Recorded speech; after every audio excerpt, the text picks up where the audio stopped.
ఈ యొక్క సాయంకాల సమయంలో జీవరత్నం అన్న గారి ఇంట్లో ఈ విధంగా సపోజ్ క్రిస్మస్ కార్యక్రమాన్ని జరుపుకుంటూ దేవుడిచ్చిన కృపను బట్టి దేవాది దేవునికి వందనాలు తెలియజేస్తున్నాను. ఈ యొక్క కార్యక్రమం గ్లోరియస్ పెంటెకోస్ట్ మినిస్ట్రీస్ వారి ఆధ్వర్యంలో జరుగుతుంది. మన మధ్యలో పాస్టర్ ఎస్ కొర్నేలి గారు వారి బృందం ఉన్నారు. వారిని బట్టి కూడా నేను దేవునికి కృతజ్ఞతాస్తుతులు చెల్లిస్తున్నాను. అదేవిధంగా వేదిక పైన మన పాస్టర్ గారు కె విజయరాజ్ పాస్టర్ గారు కూడా ఉన్నారు. వారిని బట్టి దేవునికి వందనాలు. అదేవిధంగా శశికుమార్ పాస్టర్ గారు కూడా ఉన్నారు. వారిని బట్టి కూడా దేవునికి వందనాలు తెలియజేస్తున్నాను. నా పేరు జి చరణ్ సందీప్. నేను కర్నూలు వాస్తవుడినే. మీలో చాలా మందికి నేను తెలియకపోయిండొచ్చు కాబట్టి నా పేరు గురించి చెప్తున్నాను. ఈ సాయంకాల సమయంలో ఈ యొక్క వర్తమానం అందించడానికి ఇంతటి మంచి అవకాశాన్ని ఇచ్చినటువంటి మొట్టమొదట దేవునికి నేను కృతజ్ఞతాస్తుతులు చెల్లిస్తున్నాను. అదేవిధంగా మన మధ్యలో ఉన్నటువంటి పాస్టర్ ఎస్ కొర్నేలి గారికి, వారి బృందానికి, జీవరత్నమాన గారికి కూడా నేను ప్రత్యేకమైన కృతజ్ఞతలు తెలియజేస్తున్నాను. మనందరికీ తెలుసు, క్రిస్మస్ సీజన్ రాగానే మనందరం ఏం చేస్తాం? కొత్త బట్టలు కొనుక్కుంటాం, పిండి వంటలు చేసుకుంటాం, క్యారల్స్ చేస్తాం కదా. లూకాసు వార్త 2వ అధ్యాయం 11వ వచనం. దావీదు పట్టణమందు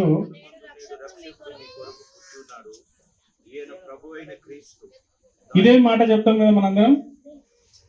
దావీదు పట్టణమందు నేడు రక్షకుడు మీ కొరకు పుట్టి ఉన్నాడు, ఈయన ప్రభు అయిన క్రీస్తు. ఈ క్రిస్మస్ సీజన్ అంతా మనం ఏ ఇంటికి పోయినా మనము ఆ ఇంటికి డోర్ కొట్టి ఫస్ట్ చెప్పే పదం ఏంటంటే, దావీదు పట్టణమందు నేడు రక్షకుడు మీ కొరకు పుట్టి ఉన్నాడు, ఈయన ప్రభు అయిన క్రీస్తు. కాబట్టి ఈ క్రిస్మస్ సీజన్లో మనందరం ప్రతి ఒక్కరి ఇంటికి వెళ్తాం. మన చుట్టాల ఇంట్లోకి కానీ, మన సంఘస్థుల ఇంట్లోకి కానీ, వాళ్ళందరి ఇంటికి వెళ్ళి మనం ఈ యొక్క శుభవర్తమానాన్ని తెలియజేస్తాం. ఈ వర్తమానం యొక్క నిజమైన అర్థం ఏంటో ఈ రాత్రికాల సమయంలో తెలుసుకుందాం. దానికి దేవుని సహాయాన్ని అడుగుతూ ప్రార్థన చేసుకుందాం. దయచేసి కళ్ళు మూసుకోండి. మహా గొప్ప తండ్రి, నీకు స్తోత్రములు, వందనములు, స్తుతులు చెల్లిస్తున్నాం తండ్రి. నీ కృపలో మమ్మల్ని జ్ఞాపకం చేసుకుంటున్నందుకు నీకు వందనాలయ్యా. ఈ సాయంకాల సమయంలో సెమీ క్రిస్మస్ లో ప్రభువా మీరు మాకు తోడునీడగా ఉండి నడిపించండి. ఈ కార్యక్రమం ఆది నుంచి అంతవరకు తోడుగా ఉండండి తండ్రి. నీ మాటలే పలుకుటకు తండ్రి, నీ చిత్తాన్ని బయలుపరచుటకు నీ కృప చేయమని, మీ సహాయాన్ని మాకు అనుగ్రహించమని యేసు నామమున ప్రార్థించి పొందినాలని విశ్వసించి వేడుకొనుచున్నాను తండ్రి, ఆమేన్. దావీదు పట్టణమందు నేడు రక్షకుడు మీ కొరకు పుట్టి ఉన్నాడు, ఈయన ప్రభు అయిన క్రీస్తు. ఈ యొక్క వచనంలో మనం 3 భాగాల్ని గమనించగలుగుతాం. మొదటిది దావీదు పట్టణము. ఏంటండి? దావీదు పట్టణము. రెండవది రక్షకుడు మన కొరకు పుట్టి ఉన్నాడు. ఏంటి రెండవది? మూడవది ఆయన ప్రభు అయిన క్రీస్తు. ఏంటండి మూడవది? ఈ 3 విషయాల గురించి మనం తెలుసుకొని నిజమైన క్రిస్మస్ అనుభూతిని ఈ యొక్క సాయంకాల సమయంలో మనం పొందుదాం. మొట్టమొదటిగా దావీదు పట్టణం. దావీదు పట్టణం అంటే ఏంటి? ఏ ఊరు అది? చెప్తారా ఎవరైనా? మనం ఎన్నోసార్లు దావీదు పట్టణం అంటాం. దావీదు పట్టణం అంటే ఏ ఊరు? బెత్లెహేం. కరెక్ట్ చెప్పారు ఎవరు సిస్టర్. బెత్లెహేంకి దావీదు పట్టణము అనే పేరుంది. బెత్లెహేం అంటే అర్థం ఏంటంటే, బెత్ అంటే ఇల్లు, లెహెం అంటే బ్రెడ్, అంటే హౌస్ ఆఫ్ బ్రెడ్ అని అర్థం. రొట్టెల ఇల్లు. బెత్లెహేం అంటే ఏంటండి? రొట్టెల ఇల్లు. బెత్లెహేం అనే పట్టణంలో రక్షకుడు పుడుతున్నాడు అని దేవదూతలు చెప్తున్నాయి.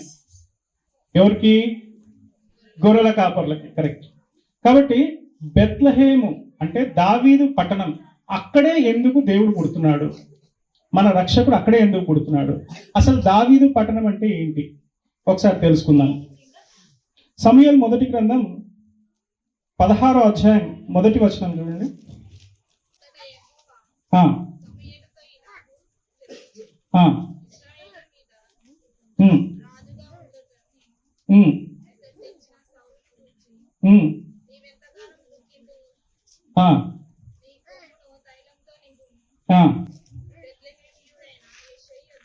ఎవరు? ఏ ఊరు వాడు? బెత్లహేమీయుడైన యెషయి ఇంటి వద్దకు వెళ్ళండి, అక్కడ ఆయన కుమారులలో ఒకరిని రాజుగా నియమించమని చెప్తున్నాడు. సో దావీదు అనేవాడు బెత్లహేములో ఉండేవాడు, బెత్లహేము వాసుడు. దావీదు అనేవాడు బెత్లహేంలో గొర్రెల్ని కాసుకుంటున్నప్పుడు సమూయేలు ప్రవక్త దేవుని చిత్త ప్రకారము ఆ యొక్క బెత్లహేం దగ్గరికి వెళ్ళి అక్కడ యెషయి ఇంటిని దర్శించి ఆయన కుమారులు, ఎంతమంది కుమారులు ఉన్నారు ఆయనకి? 8 మంది. 7 మందిని చూసినాడు. పెద్దవాడు బలంగా ఉన్నాడు, ఈయననా? రెండోవాడు ఈయననా? మూడోవాడు ఈయననా? అంటే దేవుడు కాదు కాదు అని చెప్పినాడు. అప్పుడు యెషయిని అడిగాడు అనమాట, నీకు ఇంకెవరైనా పిల్లలు ఉన్నారా అంటే, నాకు కడసారి వాడు ఒకడు ఉన్నాడు అని చెప్తాడు. ఆ కడసారి వాడు ఏం చేస్తున్నాడు? ఈ గొర్రెల కాపరి దావీదు. ఇవన్నీ మీరు గుర్తుపెట్టుకోండి. దావీదు ఏంటి? తర్వాత దావీదు ఏమైనాడు? ఈ దావీదుని దేవుడు అభిషేకించి ఏం చేశాడు? రాజుగా చేశాడు. ఈ దావీదు రాజుగా మారిన తర్వాత బెత్లహేంలో పురాలు కట్టడం మొదలు పెట్టాడు. బెత్లహేంలో పురములు కట్టాడు అనమాట, అంటే ఇల్లులు కట్టాడు. ఈ ఇండ్లలో అంటే ఈ బెత్లహేము పట్టణం అంతా దావీదు వంశస్థులు ఉండేవాళ్ళు.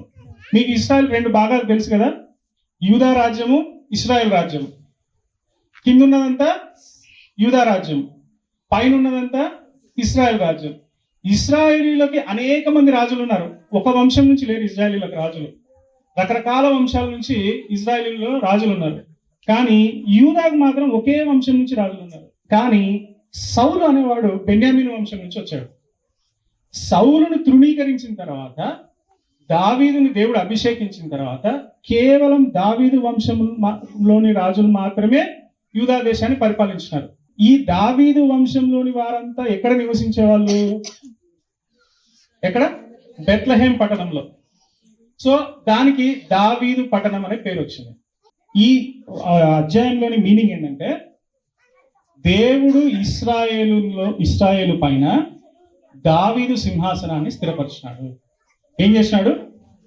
దావీదు సింహాసనాన్ని స్థిరపరిచి దావీదు వంశంలోని వ్యక్తులే రాజులుగా స్థిరంగా ఉంటారు అని దేవుడు దావీదుకి వాగ్దానం చేస్తాడు. నీ సంతతి వాడైన సొలొమోను ఆయన పిల్లల్ని దేవుడు స్థిరపరుస్తాను అని ఈ యొక్క అధ్యాయంలో చెప్తాడు. ఈ దావీదు సింహాసనంలో నుంచి వచ్చిన వ్యక్తులందరూ బెత్లహేంలో ఉంటారు కదా.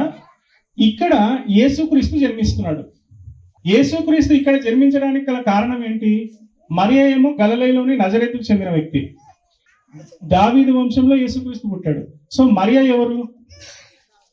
యోసేపు ఎవరు? మత్తయి సువార్త 1వ అధ్యాయం 21వ వచనం. ఆమె ఒక కుమారుని కనును, తన ప్రజలను వారి పాపముల నుండి ఆయనే రక్షించును కనుక ఆయనకు యేసు అను పేరు పెట్టుదు అనెను. ఇదిగో కన్యక గర్భవతి అయి కుమారుని కనును, ఆయనకు ఇమ్మానుయేలు అని పేరు పెట్టుదు అని ప్రభువు తన ప్రవక్త ద్వారా పలికిన మాట నెరవేరినట్లు ఇదంతయు జరిగెను. కాబట్టి ప్రియ సహోదరులారా, ఇశ్రాయేలీల పైన రాజుగా ఉండడానికి కన్యక గర్భవతి ఒక కుమారుని కంటుంది. ఈ కన్యక ఎవరు? మరియా. ఈ మరియా ఎవరికి ప్రదానం చేయబడిన వ్యక్తి? యోసేపు. ఈ యోసేపు దావీదు వంశంలోని వాడా కాదా అని మనం తెలుసుకోవాలంటే మత్తయి సువార్త 1వ అధ్యాయాన్ని పరిపూర్ణంగా చదవాలి. మత్తయి సువార్త 1వ అధ్యాయము 5వ వచనం నుంచి మనం చదువుదాం. 5వ వచనం నుంచి.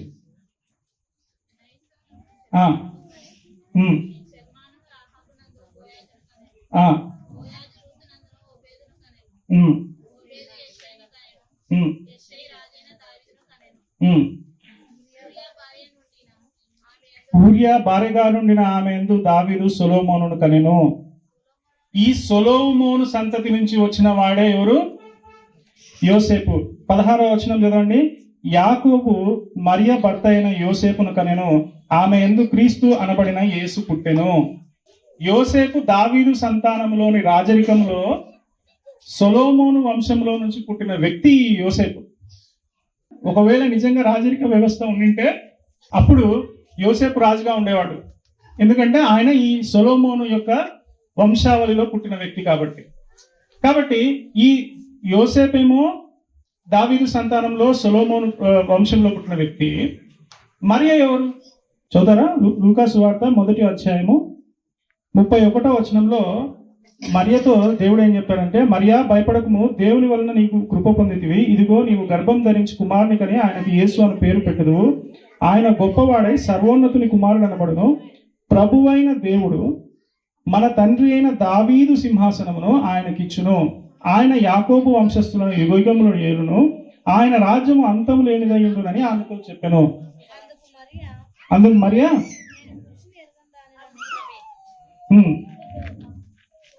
కాబట్టి మరియకి దేవుడు ఏం చెప్తున్నాడు, ఆయన దావీదు సంతానంలో పుడతాడు, ఆయన తన తండ్రి అయిన దావీదు వంశంలో నుంచి వచ్చి ఆయన ఇశ్రాయేలుని యుగయుగములు ఏలుతాడు అని. మరియ వంశాన్ని ఎప్పుడన్నా మీరు గమనించినారా? ఇప్పుడు మనం యోసేపు వంశాన్ని చూసినాం కదా మత్తయి సువార్తలో. మీరు బాగా గమనిస్తే మత్తయి సువార్తలో రాసినప్పుడు ఆ గ్రంథకర్త ఏం చేశాడంటే, మత్తయి సువార్త మొత్తం యోసేపు గురించి రాశాడు. యోసేపు వంశావళి రాశాడు. యోసేపుకు దేవుని దర్శనం ఎలా వచ్చిందో రాశాడు. యోసేపుతో దేవుడు ఏం మాట్లాడాడో మాత్రమే రాశాడు. లూకా సువార్తకు వస్తే దేవుడు ఈ గ్రంథకర్త ద్వారా మరియ గురించి రాయించాడు. ఎవరి గురించి రాయించాడు? మరియ గురించి. అంటే మరియ గురించి ఏం చెప్తున్నాడు? ఒక దేవదూత, గబ్రియేలు దేవదూత వచ్చి మరియకి ఏ విధంగా ఒక సంతానం కలుగుతుందో ఎక్స్ప్లెయిన్ చేశాడు. కానీ మత్తయి సువార్తలో మరియ గురించి ఎక్స్ప్లెయిన్ చేసినట్టుగా ఉండదు. యోసేపుకు చెప్తాడు, నీకు ప్రదానం చేయబడిన భార్య, ఆమె పరిశుద్ధాత్మ వలన గర్భం ధరించింది కాబట్టి ఆమెను నువ్వు విడవద్దు, ఆమెను చేర్చుకో అని చెప్తాడు. సో మత్తయి సువార్త అంతా యోసేపు యొక్క వంశావళి, యోసేపు గురించి ఉన్నట్లయితే ఉంటే, ఈ లూకా సువార్తలో మాత్రం మరియ గురించి ఉంటుంది అనమాట. మరియ యొక్క వంశావళి 3వ అధ్యాయంలో చూడండి. లూకా సువార్త 3వ అధ్యాయము 23వ వచనం నుంచి మరియ యొక్క వంశావళి ఉంటుంది. యేసుక్రీస్తు 30 ఏళ్ళ ఈడు గలవాడైనప్పుడు ఆయన తన బోధ చేయడం మొదలు పెట్టాడు. యోసేపు కుమారుని ఎంచబడ్డాడు అని అంటే అర్థం ఏంటంటే, ఈయన మరియ అనే వ్యక్తిని వివాహం చేసుకున్నాడు కాబట్టి, ఆమెకు భర్తగా ఉన్నాడు కాబట్టి ఈ కుమారుడు యోసేపు బిడ్డగా ఎంచబడుతున్నాడు అని అర్థం.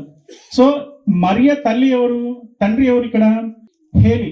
మనం ఇందాక మత్తయి సువార్తలో చూసినప్పుడు యోసేపు తండ్రి ఎవరు? యాకోబు. ఇక్కడ యోసేపు తండ్రి హేలి అంటే యోసేపు తండ్రి యాకోబు అంటే మనకు కన్ఫ్యూజ్ కాకూడదు. మత్తయి సువార్తలో రాసిందంతా జీనియాలజీ ఆఫ్ జోసెఫ్. యాకోబు నుంచి యోసేపు పుట్టాడని ఆ వంశావళి గురించి రాశాడు. లూకా సువార్తకు వస్తే మరియ యొక్క తండ్రి అయిన హేలి గురించి రాశాడు అనమాట. కానీ ఇశ్రాయేలులో ఒక పద్ధతి ఉంది, ఏంటంటే పురుషుల గురించే రాస్తాడు. ఇప్పుడు ఒక స్త్రీకి పుట్టిన కుమారుడైనా పురుషునికి పుట్టిన కుమారుడులాగా ఎంచుతారనమాట. అర్థమైందా?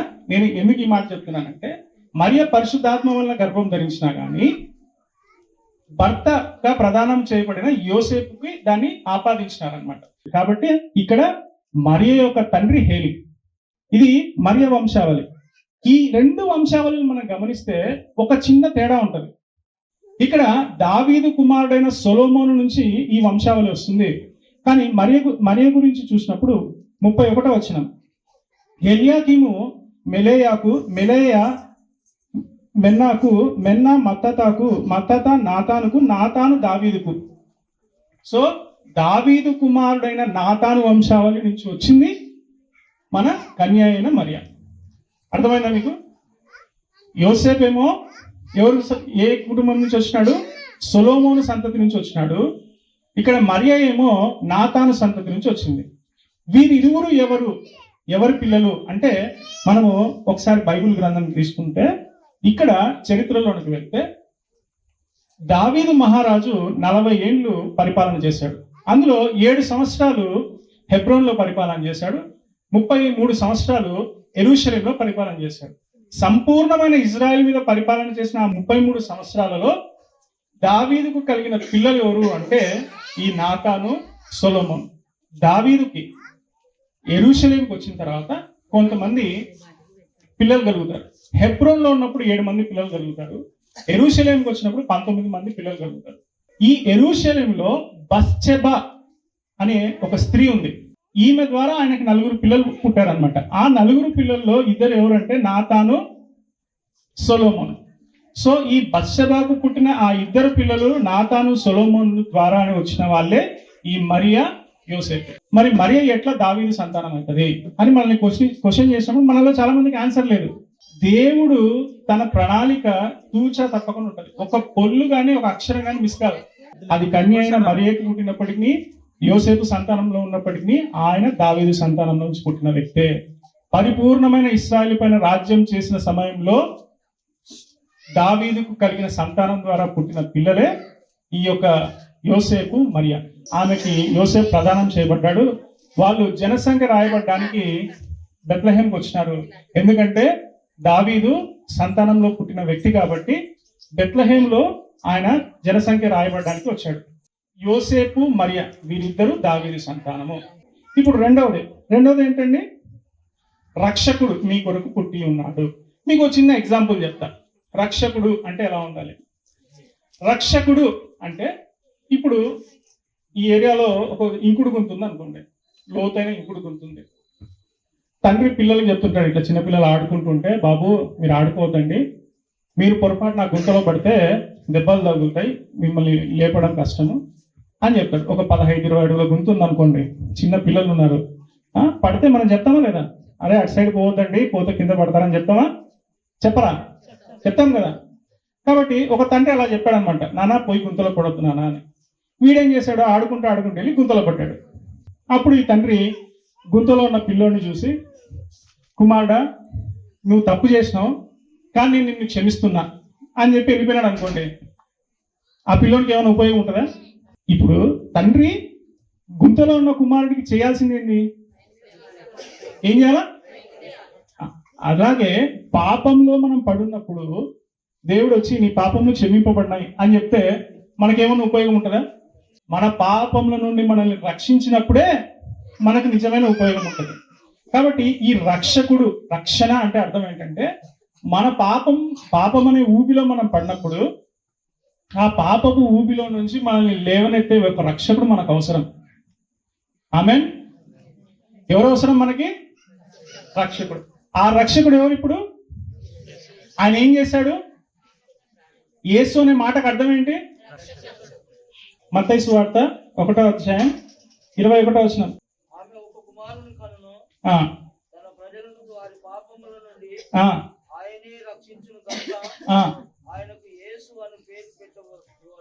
అది తన ప్రజలను వారి పాపముల నుండి రక్షించును గనుక ఆయనకు యేసు అని పేరు పెట్టబడెను.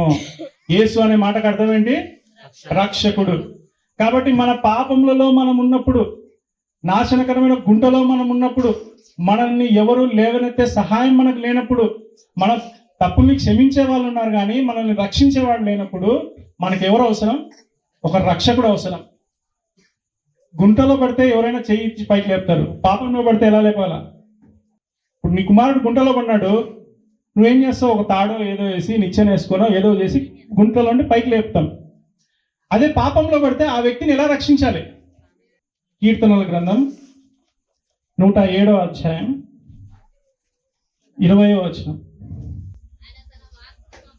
ఆయన తన వాక్కును పంపి వారిని బాగు చేసెను, ఆయన వారు పడిన గుంటలో నుండి వారిని విడిపించెను. అంటే దేవుడే స్వయాన వచ్చి మన పాపంలో నుండి మనల్ని రక్షించితే తప్ప మన పాపంలో క్షమింపబడవు. అవునా కదా? మనల్ని రక్షించగలిగిన ఒకే ఒక్క వ్యక్తి ఎవరంటే మన ప్రభు అయిన యేసుక్రీస్తు. చాలా మంది ప్రపంచంలో తిరుగుతూ ఉన్నారు, నేను మంచోడిని, నేను ఏమంటారు అద్భుతాలు చేయగలుగుతా, నేను స్వస్థపరచగలుగుతా. ఇవన్నీ అవసరమే మనిషికి.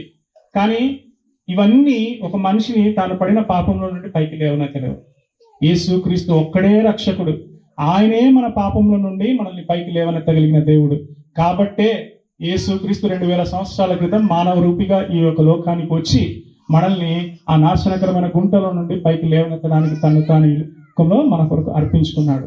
కాబట్టి మనం దావీదు పట్టణమందు నేడు రక్షకుడు మీ కొరకు పుట్టి ఉన్నాడు, ఈయన ప్రభు అయిన క్రీస్తు అన్నప్పుడు మనం ఎన్ని విషయాలు నేర్చుకున్నాం? 2 విషయాలు నేర్చుకున్నాం. ఒకటి, దావీదు పట్టణం అంటే ఏంటి, దావీదు పట్టణంలో ఎవరు ఉంటారు, దావీదు వంశస్థులు ఎవరు, దావీదు వంశస్థులకి యోసేపుకి మరియకి ఏంటి లింక్, యోసేపు మరియ దావీదు వంశస్థులు, వాళ్ళు నజరేతులో ఉన్నప్పుడు బెత్లెహేంకి ఎందుకు వచ్చారు? దావీదు పట్టణానికి ఎందుకు వచ్చారు? జనసంఖ్యలో రాయబడ్డానికి. బెత్లెహేంకి వచ్చిన తర్వాత వాళ్ళు ఆ జనసంఖ్యలో యోసేపు కుమారుడుగా దేవుడు లిఖింపబడ్డాడు. కాబట్టి యేసే మన రక్షకుడు. యేసు తప్ప మనల్ని రక్షించే వ్యక్తి ఎవరు లేరు. మూడవదిగా ఈయన ప్రభు అయిన క్రీస్తు. ఈ విషయం చాలా ఇంపార్టెంట్. సమూయేలు మొదటి గ్రంథం 16వ అధ్యాయం.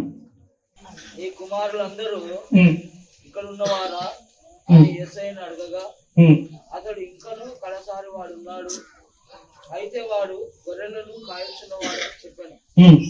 అందుకు సమూయేలు, నీవు వాని విలువనంపుము, అతడు ఇక్కడికి వచ్చే వరకు మనము కూర్చుందామని యేసయ్యతో చెప్పగా అతడు వాని విలువనంపించి లోపలికి తోడుకొని వచ్చెను. అతడు ఎర్రని వాడును చక్కని నేత్రములు గలవాడను చూచుటకు సుందరమైన వాడనై ఉన్నాడు. అతడు రాగానే, నేను కోరుకున్న వాడు ఇతడే, నీవు లేచి వాడిని అభిషేకించమని యెహోవా సెలవీయగా సమూయేలు తైలపు కొమ్ము తీసి వాని సహోదరుల ఎదుట వాని అభిషేకము చేసెను. నాట నుండి యెహోవా ఆత్మ దావీదు మీద బలముగా వచ్చెను. తర్వాత సమూయేలు లేచి రామాకు వెళ్ళిపోయాను. ఇక్కడ సమూయేలు ప్రవక్త దావీదును అభిషేకించినాడు. క్రీస్తు అనే మాటకు అర్థం ఏంటంటే అభిషిక్తుడు అని. ఏంటండి? అభిషిక్తుడు. ఇక్కడ సమూయేలు ప్రవక్త సౌలుని రాజుగా నియమించిన తర్వాత సౌలు చేసిన ఆ యొక్క కార్యములను బట్టి దేవుడు ఆయనని తృణీకరించినప్పుడు దేవుడు సమూయేలుకు ఒక మాట చెప్తాడు, నా హృదయానుసారుడు ఒకడు ఉన్నాడు, ఆయనను మెల్లి నువ్వు అభిషేకించు, ఆయనని నేను ఇశ్రాయేలీయుల మీద రాజుగా స్థిరపరుస్తాను, ఆయన సంతానాన్ని అని. కాబట్టి ఇక్కడ సమూయేలు దావీదుని రాజుగా చేసినాడు. అసలు ఇశ్రాయేలీయులకు రాజు అవసరమా? మొట్టమొదటి ప్రశ్న, ఇశ్రాయేలీయులకు రాజుని ఇవ్వాలని దేవుడు అనుకున్నాడా? ఇశ్రాయేల్ కోరుకున్నారా? సమూయేలు మొదటి గ్రంథం 8వ అధ్యాయం 5 నుంచి 7 వరకు చదువుకున్నాం. చిత్తగించుము, నీవు వృద్ధుడవు, నీ కుమారులు నీ ప్రవర్తన వంటి ప్రవర్తన గలవారు కారు కనుక సకల జనుల మర్యాద చొప్పున మాకు ఒక రాజుని నియమింపుము, అతడు మాకు న్యాయం తీర్చునని అతనితో అనివి. మాకు న్యాయం తీర్చుటకై రాజును నియమింపుమని వారు అనిన మాట సమూయేలు దృష్టికి ప్రతికూలంగా ఉండేది కనుక సమూయేలు యెహోవాకు ప్రార్థన చేశాను. అందుకు యెహోవా సమూయేలుకు ఈలాగు సెలవిచ్చినదేమనగా, జనులు నీతో చెప్పిన మాటలన్నిటి ప్రకారం జరిగింపుము. వారు నిన్ను విసర్జింపలేదు గాని తమ్మును ఏలకుండా నన్నే విసర్జించి ఉన్నారు. ఎవరిని విసర్జించినారండి? ఇశ్రాయేలీయులు. దేవుడైన యెహోవాయే ఇశ్రాయేలీయుల మీద రాజుగా ఉన్నప్పుడు ఆ రాజు మాకొద్దు, మాకు నరమాత్రుడు రాజుగా కావాలని వాళ్ళు కోరుకున్నారు. దేవాది దేవుడు మన మీద రాజుగా ఉండడం మనకి ఇష్టం లేదు, మనకు ఒక నరుడు రాజుగా కావాలని ఇశ్రాయేలీయులందరూ కోరుకున్నప్పుడు దేవుడు బాధపడ్డాడు. వారి ఇష్టం చొప్పున ఒక రాజుని ఇచ్చాడు. ఆ రాజు విచ్చలవిడిగా తిరిగితే ఇంకొక వ్యక్తిని ఎన్నుకున్నాడు. ఆయనతో ఒక నిబంధన చేశాడు. ఏమని? నీ సంతానాన్ని స్థిరపరుస్తాను, నీ సంతానము ఎల్లప్పుడూ నీ సంతానము ఇశ్రాయేలీయుల పైన రాజులుగా ఉంటారు, వారిని స్థిరపరుస్తాను అని దేవుడు సెలవిచ్చాడు. ఇదే మాటని దేవుడు మరియకు కూడా చెప్తున్నాడు. లూకాసు వార్త 1వ అధ్యాయము 32వ వచనం. ఆయన గొప్పవాడై సర్వోన్నతుని కుమారుడు అనబడును, ప్రభు అయిన దేవుడు ఆయన తండ్రి అయిన దావీదు సింహాసనమును ఆయనకు ఇచ్చును. ఇక్కడ దేవాది దేవుడు ఏం చెప్తున్నాడంటే, ఈ కుమారుడు ఎవరైతే కన్యకకు పుడతాడో ఆయన వాళ్ళ పాపంలో నుంచి మనుషులను రక్షించేవాడు మాత్రమే కాదు కానీ సర్వోన్నతుని కుమారుడు అనబడతాడు. ఎవరి కుమారుడు అనబడతాడు? సర్వోన్నతమైన దేవుని కుమారుడు అనబడతాడు. అంతేకాకుండా దావీదు వంశంలో పుట్టాడు కాబట్టి దావీదు సింహాసనాన్ని ఆయనకి ఇస్తాను, ఆయన యుగయుగములు ఇశ్రాయేలీయులను ఏలును. చదవండి 33వ వచనం చదవండి. ఆయన యాకోబు వంశస్థులను యుగయుగములు ఏలును, ఆయన రాజ్యము అంతము లేనిదై ఉండునని ఆమెతో చెప్పాను. ఆయన రాజ్యం ఎలా ఉంటది? అప్పటికి ఇశ్రాయేల్ రాజ్యమే లేదు. కానీ దేవుడు యేసు ప్రభుల వారిని దావీదు సింహాసనం మీద కూర్చోబెట్టి తన కుమారుడుగా దావీదు సింహాసనం మీద యేసుక్రీస్తు ప్రభుల వారిని కూర్చోబెట్టి ఆయన సింహాసనాన్ని స్థిరపరుస్తూ అనేక సంవత్సరాలు, యుగ సమాప్తుల వరకు, యుగ యుగములు అంటే దానికి ఇంకా అంతం లేదు ఆయన రాజ్యానికి.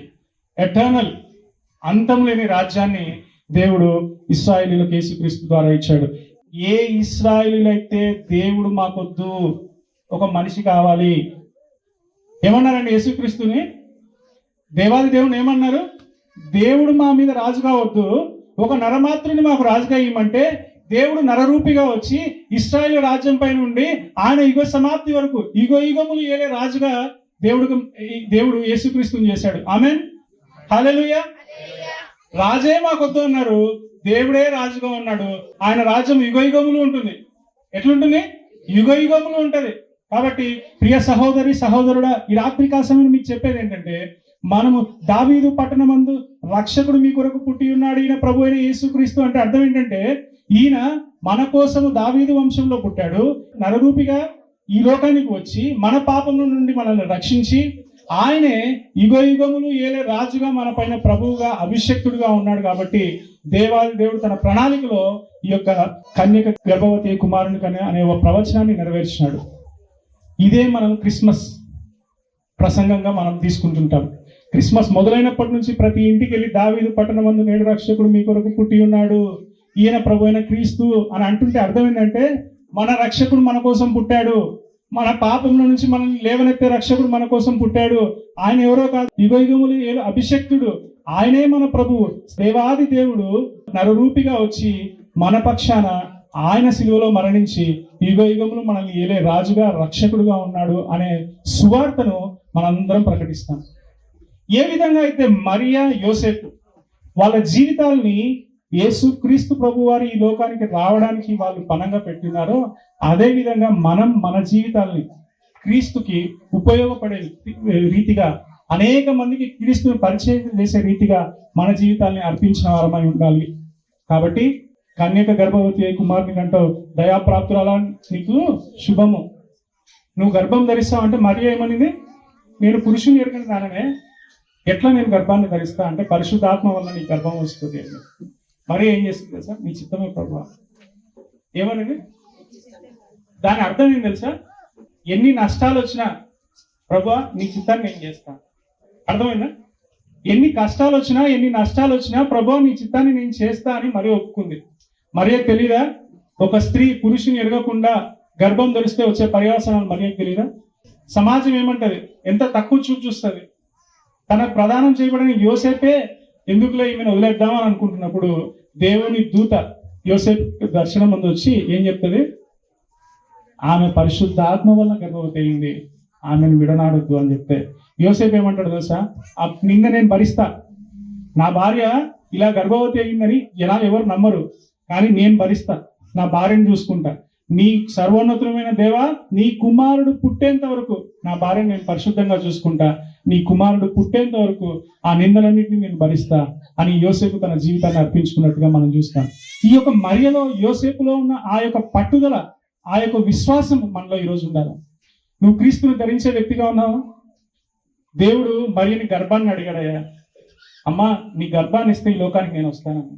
ఈరోజు మనల్ని హృదయాన్ని అడుగుతున్నాడు, ఇవ్వడానికి మనం సిద్ధంగా ఉన్నామా? ఎంతమంది సిద్ధంగా ఉన్నారు? దేవుడు ఈరోజు మనల్ని ఏమడుగుతున్నాడంటే, మరియని నేను గర్భాన్ని అడిగాను, మరియ గర్భాన్ని ఇచ్చింది, మరి నువ్వేమి ఇస్తావు నా కోసం? నీ హృదయంలో ఇంత చోటి. ప్రకటన గ్రంథం 3:20 చెప్తాడు, నీ హృదయం అనే తలుపుని నేను తడుతూ ఉన్నాను, నువ్వు డోర్ ఓపెన్ చేస్తే నేను నీకు లోపలికి వస్తా, నీతో పాటు భోజనం చేస్తాను, నీతో పాటు కలిసి జీవిస్తా అని దేవుడు చెప్తున్నాడు. హృదయం తలుపులు తెరవడానికి మనం సిద్ధంగా ఉన్నాము. మీరు హృదయ తలుపులు తెరిచినట్లయితే అదే నిజమైన క్రిస్మస్. మీ హృదయ తలుపులు మూసినట్లయితే దేవుడు బయట ఉండి తడుతూనే ఉంటాడు. ఎంతకాలం తడతాడండి? ఆయన రాకడ వరకు. ఆయన దీర్ఘశాంతుడు తడుతూనే ఉన్నాడు.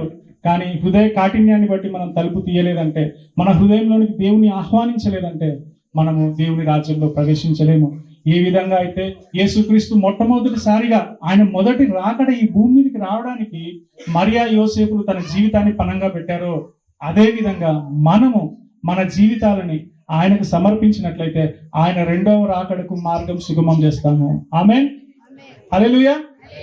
ఎంతమంది ఈరోజు దేవునికి నా హృదయాన్ని అర్పిస్తాను అనుకుంటున్నారు? దేవుడు మనల్ని కోరేది ఏం లేదు, మీ హృదయాన్ని అర్పించి చాలు. మీ జీవితంలోకి నేను వస్తా, మీతో పాటు నేను ఉంటా, మీతో పాటు కలిసి భోజనం చేస్తా, నీకు మంచి ఏదో నేను చెప్తా. పరిశుద్ధంగా జీవించడం ఎలాగో నేను నేర్పిస్తా. ఎందుకంటే నేను కూడా ఈ లోకంలో ఇవే బాధలు కష్టాలు పడినా.